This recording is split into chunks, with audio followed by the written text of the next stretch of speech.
Hello everyone, I hope you are doing well. So recently ED के ऊपर attack को लेकर यहाँ पर वेस्ट बंगाल गवर्नमेंट और सेंट्रल गवर्नमेंट दोनों आमने सामने हैं और इस पर बेसिकली ये पूरा विवाद किस चीज का है ये समझेंगे हम लोग। और ईडी के ऊपर अटैक जो हुआ है इसके पीछे भी हम लोग पूरी घटना को समझेंगे और साथ ही साथ इससे जुड़े हुए जो राशन स्कैम है ये भी चीज को समझने की कोशिश करेंगे। जैसे कि आपको मालूम है कि इसके रिगार्डिंग बहुत सारे आर्टिकल्स आपको मीडिया आउटलेट में देखने को मिल सकते हैं कि ईडी और सीआरपीएफ के ऊपर अटैक हुआ है वेस्ट बंगाल में। और ये बेसिकली तृणमूल कांग्रेस के जो लीडर है शेख शाहजहां उसी के सपोर्टर्स, ये रिपोर्ट्स निकल के आ रही है कि उन्हीं के सपोर्टर्स जो बेसिकली अटैक में इन्वॉल्व है। तो ये पूरा मामला जो है ना ये पीडीएस स्कैम को लेकर है। पब्लिक डिस्ट्रीब्यूशन सिस्टम जो है इनके फूड ग्रेन्स की हम बात करें उसके स्कैम को लेकर है। ये स्कैम किस चीज से रिलेटेड है ये भी समझेंगे पूरी कहानी को इस वीडियो में। देखिए इसके रिगार्डिंग बहुत सारे आपको आर्टिकल्स मिल जाएंगे। ईडी ऑफिशियल के ऊपर अटैक हुआ है, लेकिन पूरा मामला है क्या। देखिए कॉन्टेक्स्ट ये है कि शुक्रवार के दिन, फ्राइडे के दिन ईडी की टीम जाती है शाहजहां के घर में जो कि नॉर्थ 24 परगनास डिस्ट्रिक्ट में है। अगर ये आप मैप में देखेंगे तो आपको जो बांग्लादेश का जो बॉर्डर है ना वो आपको सामने दिख जाएगा। 24 साउथ 24 परगनास यहाँ पर जब यहाँ पर जाती है ईडी की टीम तो सुबह के आसपास में जाती है। तो जब ये इंफॉर्मेशन मिलता है तो यहाँ पर शाहजहां के जो फैमिली मेंबर होते हैं और उनके घर वाले वो बेसिकली यहाँ पर दरवाजा बंद कर लेते हैं। इनके जितने भी घर वहां पर आसपास में होते हैं तो बेसिकली यहाँ पर जो ईडी के ऑफिशियल्स जो होते हैं वो बाहर में खड़े होते हैं। इसी बीच में आधे घंटे में यहाँ पर आ जाती है भीड़, यहाँ पर आ जाती है भीड़ और विद इन नेक्स्ट 30 मिनट्स में यहाँ पे एक स्मॉल क्राउड है यहाँ पर आता है और हजारों की टीम, यहाँ बोला जाता है हजारों लोग यहाँ पर बेसिकली आ जाते हैं यहाँ पर और देखते देखते भीड़ इकट्ठा हो जाती है। इसके बाद में आपको मालूम है कि ईडी के ऊपर अटैक होता है, कार को वेंडलाइज किया जाता है, पर्सनल के यानी कि जो ऑफिसर उनके साथ में खींचतानी की जाती है और बेसिकली इसमें 3 जो ऑफिसर है इनको इंजर्ड यानी कि वो गंभीर चोट से उनको जूझना पड़ता है। इसी बीच में यहाँ पर जो वेस्ट बंगाल के गवर्नर है सीवी आनंदा बोस, वो स्टेट गवर्नमेंट को वार्न करते हैं कि जो पूरी घटना हुई है इसको लेकर यहाँ पर एक्शन लिया जाए या फिर यहाँ पर ये कहा जा रहा है he would explore his constitutional options and take appropriate actions. यानी कि प्रेसिडेंट रूल लगाने की बात यहाँ से की जा रही है गवर्नर के साइड से। देख सकते हैं यहाँ पर जो बेसिकली जो इंजर्ड हुए हैं जो ईडी ऑफिसर यहाँ पर हॉस्पिटलाइज्ड है और इस तरीके से यहाँ पर इमेजेस निकल के आ रही है। लेकिन आपको बताना चाहते हैं इन सब के बीच में ना एफआईआर दर्ज हुई है तीन। आप पूछेंगे तीन, यस। सबसे पहला जो एफआईआर दर्ज हुआ है ये ईडी की तरफ से हुआ है, ईडी के जो ऑफिसर से उनकी तरफ से हुआ है। और ये जो धारा है आप नीचे देखेंगे यहाँ पर आईपीसी की धारा 147, 148, 149 जो राइटिंग है, जो राइट होते हैं उसके बेसिस पर ये आपका एफआईआर किया गया है। और एक दूसरा जो एफआईआर किया गया वो 353 जो सेक्शन है आईपीसी इंडियन पिनल कोड, जो कि अभी इसका नाम चेंज हुआ है, अभी इंप्लीमेंट नहीं हुआ नए वाला, ठीक है। तो इसी के अकॉर्डिंग अभी यहाँ पर चीजें एफआईआर हो रही है। इसमें बेसिकली जो पब्लिक सर्वेंट इसको असॉल्ट करने के जो चार्जेस है वो लगे हुए हैं। लेकिन एक जो एफआईआर है वो ईडी ऑफिसर्स के ऊपर लगा हुआ है।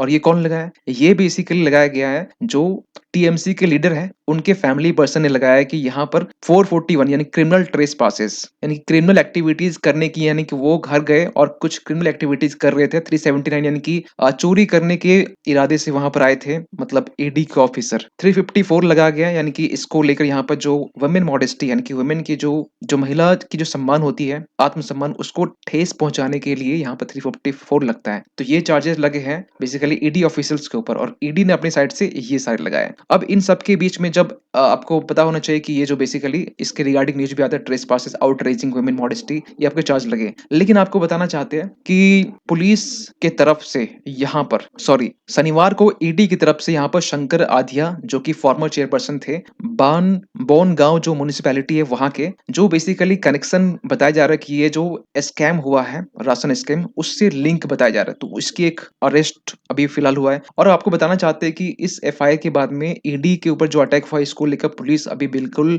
भी ठंडी पड़ी हुई है। जो वेस्ट बंगाल की पुलिस है अभी तक किसी का अरेस्ट नहीं हुआ। हाँ, पूछताछ बिल्कुल हो रहा है। उसी दिन कुछ बंदी को उठाया गया और पूछताछ हो रहा है। और इसमें एक पर्सन का नाम आ रहा है ज्योति प्रिया मलिक का। आपका ये जो नाम है बेसिकली भी आगे और भी आएगा। तो ये जो नाम है ये पहले हुआ करते थे स्टेट फॉरेस्ट मिनिस्टर, अभी ये फिलहाल स्टेट फॉरेस्ट मिनिस्टर है, जो कि अक्टूबर 2023 के अक्टूबर में ही अरेस्ट हो चुके हैं राशन स्कैम में। अब जो पूरा जो चीजें निकल के आ रही है ना, अब यहाँ पर जो जो एजेंसी है वो बेसिकली शाहजहां शेख को लेकर एक लुकआउट नोटिस इशू करने की बात कर रही है। तो इसको लेकर यहाँ पर इनकी तरफ से स्टेटमेंट ये भी आया कि अगर यहाँ पर लुकआउट इशू नोटिस मेरे अगेंस्ट किया जाता है तो यहाँ पर अपने आप को हम will kill my self if, अगर इस तरीके कुछ बातें निकल के आती है तो अपने आप को जान से मारने की धमकी दी जा रही है। और ये साफ साफ कह रहे हैं कि मेरा इसमें कोई इन्वॉल्वमेंट नहीं है। लेकिन ये पूरा राशन जो स्कैम है वो है क्या? इस स्कैम में बेसिकली यहाँ पर देखिए होता क्या है ना, कि जब इन्वेस्टिगेट करने के लिए जाते हैं तो राइस और वीट को लेकर है, एनपीडीएस सिस्टम को लेकर है। जो भी यहाँ पर एक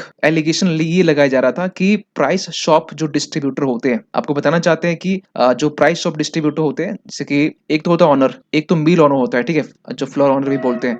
ऑनर एक होता है कि डिस्ट्रीब्यूटर, ठीक है। ऑनर जो क्या करता है, डिस्ट्रीब्यूटर, चाहे एक एरिया में अगर 5 डिस्ट्रीब्यूटर है तो उसको डिस्ट्रीब्यूट करता है जो भी अनाज है, और वो डिस्ट्रीब्यूटर जो होता है वो बेसिकली अनाज को डिस्ट्रीब्यूट करता है। तो ये ऑनर की तरफ से, ये जो ऑनर है यहाँ पर एक ऑनर का नाम आ रहा है जो बकीबूर रहमान, ये पर्सन एक बिजनेसमैन है, और इनका जो कनेक्शन है ये माना जा रहा है कि देखिए ये बकीबूर में रहमान है, और ये आपका ज्योति प्रिया जो मलिक है, ये पर्सन जो कि यहाँ पर आपको दिखाई दे रहा है। तो ये जो पर्सन है इनका ये माना जा रहा है कि जो मलिक है, ज्योति प्रिया मलिक और बकीबूर रहमान, दोनों के बीच में एक अच्छे रिलेशन माने जाते हैं, दोनों के करीबी माने जाते हैं। और इसी का फायदा जब ज्योति प्रिया मलिक जब फूड एंड सप्लाई मिनिस्टर थे उस टाइम, यानी कि 2016 से 21 की बात कर रहे हैं, जब पिछली बार की second term of Mamata Banerjee government, तो उस टाइम में ये अपने कुछ करीबी या बिजनेसमैन कह सकते हैं, इनको फायदा पहुंचाने की बात की गई थी। और यही फायदा जो है ना बेसिकली यहाँ पर इलीगल या राशन स्कैम के तौर पर निकल के आ रहा है। तो मलिक का अभी रिसेंटली जो पोर्टफोलियो है वो तो फिलहाल अभी फॉरेस्ट मिनिस्टर के फॉर्म में है, लेकिन इसके पहले आपके फूड एंड सप्लाई मिनिस्टर में थे, जो कि पहले वाले थर्ड टर्म में, तो ये अभी फिलहाल तो अभी फॉरेस्ट मिनिस्टर है। लेकिन आपको बताना चाहते हैं इन सब के बीच में जब हुआ क्या है कि ईडी ने जब इंटेरोगेट किया तो ये पाया गया कि 1 kg ऑफ जो फ्लोर है या जो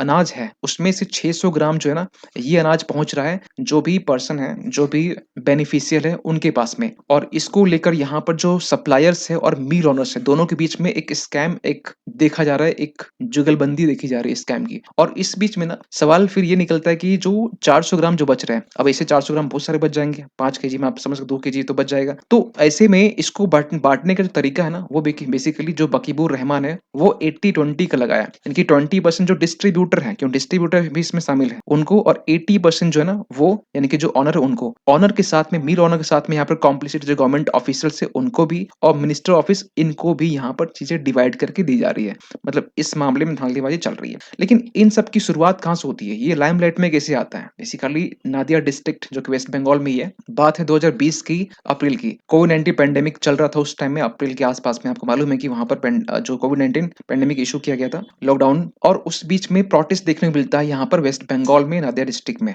जो कि बेसिकली था आपका इरेगुलरिटीज ऑफ जो फूड ग्रेन्स था उसको लेकर। और ये बेसिकली जब बाहर निकल के आता तो उस वक्त वहां पर जगदीप धनखड़ थे वहां के गवर्नर। तो ये बेसिकली सेंट्रल गवर्नमेंट को भी इन्फॉर्म करते हैं और स्टेट गवर्नमेंट को भी बोलते हैं कि इरेगुलरिटीज नहीं होनी चाहिए। लेकिन इसके बाद बेसिकली आपको मालूम है कि इसको लेकर सेंट्रल गवर्नमेंट ने basically distributor of food grains को लेकर यहाँ पर ये कहा गया था स्टेट में बेसिकली जो डिस्ट्रीब्यूशन हो रहा है अंडर दी प्रधानमंत्री गरीब कल्याण अन्न योजना। आपको बता दें कि ये वही योजना है जब लॉकडाउन के बाद इशू किया गया था, जिस टाइम में लॉकडाउन था, और इस टाइम में ऐसे लोग जो बेसिकली जो बाहर निकल नहीं पा रहे थे उनको एक्स्ट्रा 5 kgs जो राइस या अनाज या और 1 kg पल्सेस ये देने की बात की गई थी एडिशन में, इन एडिशन के फॉर्म में। यहाँ पर आप इसे देख सकते हैं 1 kg ऑफ पल्सेस फ्री और 5 kg इन एडिशन टू जो पहले से आपको मिलता जा रहा था, मिलता आ रहा है, लेकिन नेशनल फूड सिक्योरिटी एक्ट के तहत में 5 kg जो अनाज मिलता है, इसकी एडिशन में आपका 5 kg एक्स्ट्रा था। ये चीजें थी, और उसी 5 kg जो एक्स्ट्रा है यहाँ पर ही धांधलीबाजी हुई है, पूरा स्कैम इसी को लेकर है। और उसमें भी जो 600 ग्राम तो मिल रहा था जो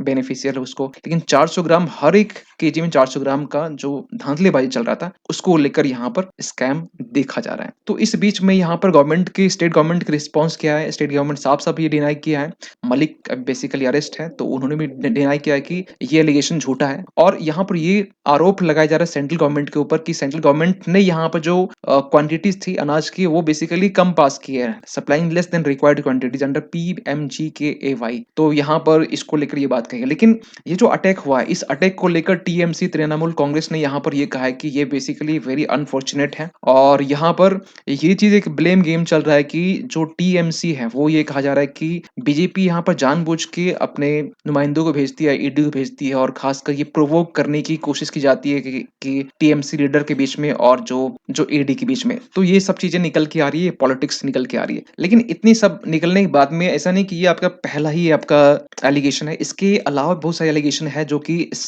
वेस्ट बंगाल में और ईडी अपना यानी कि इसके ऊपर काम कर रही है। तो इसको लेकर आप देख सकते हैं कि पीडीएस स्कैम के अलावा भी यहाँ पर जो स्कैम जो चल रहा है, रिक्रूटमेंट ऑफ स्कूल टीचर्स को लेकर भी यहाँ पे स्कैम चीजें निकल के आई है, म्युनिसिपल एम्प्लॉयज को लेकर भी, या फिर स्मगलिंग ऑफ कैटल ऑन कोल को लेकर भी यहाँ पर ईडी छानबीन कर रही है। तो इन सब पूरी घटना को लेकर आपका क्या मानना है कि इन सब पूरी घटना को लेकर ये जो ईडी के ऊपर अटैक है कितना सही है, कितना गलत है? और गलत है तो आप बताएंगे कि इसके ऊपर क्या एक्शन होना चाहिए? प्लस यहाँ पर जो टीएमसी के लीडर हैं उनका इस तरीके से स्टेटमेंट आना कि हम अपने आप को जान से मार देंगे अगर मेरे अगेंस्ट में लुकआउट नोटिस इशू की जाती है। तो ये आप इस पूरी घटना को कैसे देखते हैं? कीजिए कमेंट। मिलते हैं किसी अगली वीडियो में, तब तक के लिए थैंक यू सो मच।